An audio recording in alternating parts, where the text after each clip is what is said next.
Customer என்ன கேக்குறாங்களோ அதை start பண்ண ஆரம்பிச்சோம். 10 பொருள் இருந்தது, 20 பொருள் இருந்தது, 50 பொருள் வந்தது, இன்னைக்கு 100 பொருள் ஆயிருச்சு. இன்னைக்கு ஆக்சுவலி நம்மகிட்ட இருக்க பிரான்ச் பாத்தீங்க அப்படின்னா 200 இருக்கு. இப்ப 200 பிரான்ச் வச்சிருக்கோம்.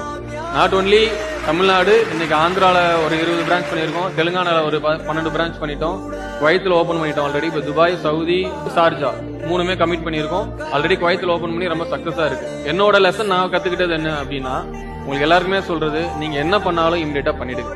நீங்க பண்ணிட்டீங்க அப்படின்னா அதுல பிரச்சனை வரும், பிரச்சனை வரும்போது சால்வ் பண்ணிக்கோங்க. இதுதான் என் டீமுக்கு நான் எப்பயுமே பண்றது. நான் அதை பத்தி யோசிக்க மாட்டேன். இம்பாக்ட் ஆகும், அதெல்லாம் ரெண்டாவது, கண்டிப்பா ஆகும், ஆகாம இருக்காது. நம்ம அது இன்சியலா உடனே அது பண்ணிட்டோம் அப்படின்னா நம்மளுக்கு பிராண்ட் வந்துடும். நம்ம ஒரு விஷயத்தை பண்ணணும், நம்மளுக்கு பின்னாடி ஒரு 20 பேர் வருவாங்க, அதை பார்த்து பண்ணுவாங்க. கண்டிப்பா நாங்க என்ன நினைக்கிறோம் அப்படின்னா, அடுத்த ஒரு 2 வருஷத்துல ஒரு 2 காம்படிட்டர் இருக்கும், அவ்வளவுதான். அதுக்கு மேல மார்க்கெட்ல யாரும் இருக்க மாட்டோம். ரீசன் என்ன, நீங்க எனி பிராண்ட், நீங்க A2B எடுத்துக்கோங்க, சங்கீதா இருக்காங்க, பூர்வியா எடுத்துக்கோங்க, சென்னை மொபைல்ஸ் இருக்காங்க. இந்த மாதிரி எனி பிராண்ட் நீங்க எது எடுத்தாலும் ஒரு 2